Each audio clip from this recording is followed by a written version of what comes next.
ارشاد فرمایا ان فی خلق السماوات، اور اس بات کو ان سے شروع کیا۔ تحقیق، اللہ کو تحقیق کا لفظ کہنے کی ضرورت نہیں ہے، اللہ ویسے بھی بات فرما دے تو مسلمانوں پر، انسانوں پر ماننا ضروری ہے، لیکن جس کے لیے ان اللہ تعالیٰ فرما دے تو اس بات کے محقق ہونے کا اندازہ آپ خود ہی لگا لیں کہ یہ کتنی تحقیق شدہ اور مؤکد بات ہے۔ ان فی خلق السماوات والارض، زمین آسمان کے پیدا کرنے میں، واختلاف اللیل والنہار، رات کے آنے دن کے جانے میں، لآیات لأولی الالباب، سمجھ والوں کے لیے بہت بڑی نشانی ہے، داناؤں کے لیے بہت بڑی نشانی ہے۔ یہ ساؤنڈ کا آواز ٹھیک ہے؟ یہ نشانی ہے سمجھ والوں کے لیے۔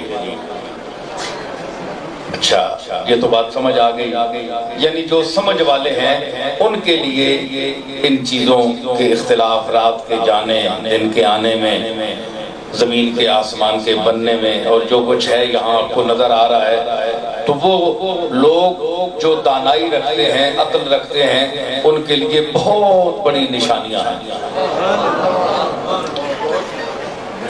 اچھا، پھر سورہ روم میں اسی بات کو تھوڑے سے اختلاف الفاظ کے ساتھ اس انداز میں بیان فرمایا، وَمِنْ آیَاتِهِ خَلْقُ السَّمَاوَاتِ وَالْأَرْضِ وَاخْتِلَافُ أَلْسِنَتِكُمْ وَأَلْوَانِكُمْ إِنَّ فِي ذَلِكَ لَآيَاتٍ لِلْعَالِمِينَ۔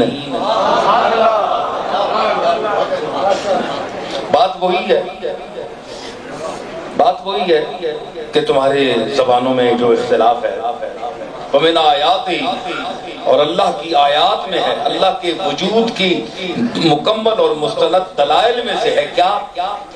خلق السماوات والارض، زمین اور آسمان کا پیدا کرنا، اس کی بہت بڑی آیات میں سے ایک آیت ہے۔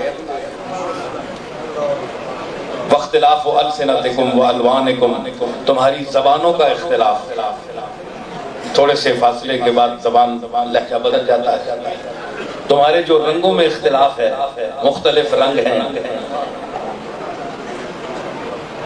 جی واختلاف السنتکم والوانکم، فرمایا یہاں بھی ان فی ذالک، یقیناً اس میں لآیات للعالمین، وہاں فرمایا اولو الالباب، یہاں فرمایا عالمین، علم رکھنے والوں کے لیے اس میں نشانیاں ہیں۔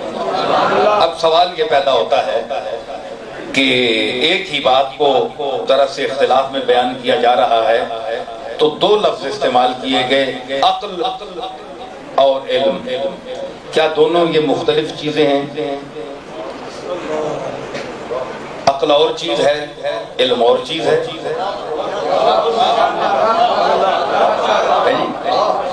تو مطلب یہ ہے کہ یا تو یہ ہوتا ہے کہ وہاں فرمایا یہ نشانیاں ہیں عقل والوں کے لیے، اور یہاں فرمایا یہ نشانیاں ہیں علم والوں کے لیے۔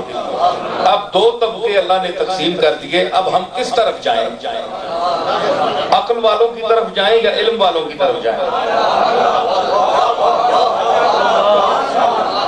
میری باتیں ذہین آدمی، طبع آدمی، جس میں جودت ہے، نبوغت ہے، ذہانت ہے، فطنت ہے، لیاقت ہے، قابلیت ہے، استعداد کامل ہے، وہ محظوظ ہوگا۔ یہ عام 27ویں کی اس شب میں جو تقاریر ہوتی ہیں، یہ اس انداز کی تقاریر نہیں ہے، یہ اس سے ہٹ کر ذرا میں پیش کر رہا ہوں، کیونکہ اللہ نے صرف ہمیں رونے دھونے کے لیے پیدا نہیں کیا کہ تم میرے سامنے روتے رہو اور یہ کرتے رہو اور سجدے کرتے رہو۔ فرمایا لآیات لأولی الالباب، اور آگے فرمایا الذین یذکرون اللہ قیاما وقعودا، اسی کے آگے فیصلہ کر دیا جو بات میں کہہ رہا ہوں، اس کو اللہ نے آگے نتیجے تک پہنچا دیا۔ ذکر بھی ہے الذین یذکرون اللہ قیاما وقعودا، نماز روزے ہو گئے، عبادتیں ہو گئی، وَعَلَى جُنُوبِهِمْ کروٹ بدلتے ہیں تو پھر بھی وہ اللہ کو یاد کرتے ہیں. لیکن آگے جو فرمایا وَيَتَفَكَّرُونَ فِي خَلْقِ السَّمَاوَاتِ وَالْأَرْضِ اور غور کرتے ہیں آسمانوں اور زمینوں کی ساخت میں. بھائی ان کو آنے دیں, آن دے,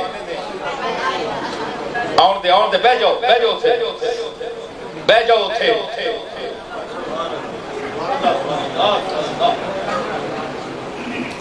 کہ میں بیان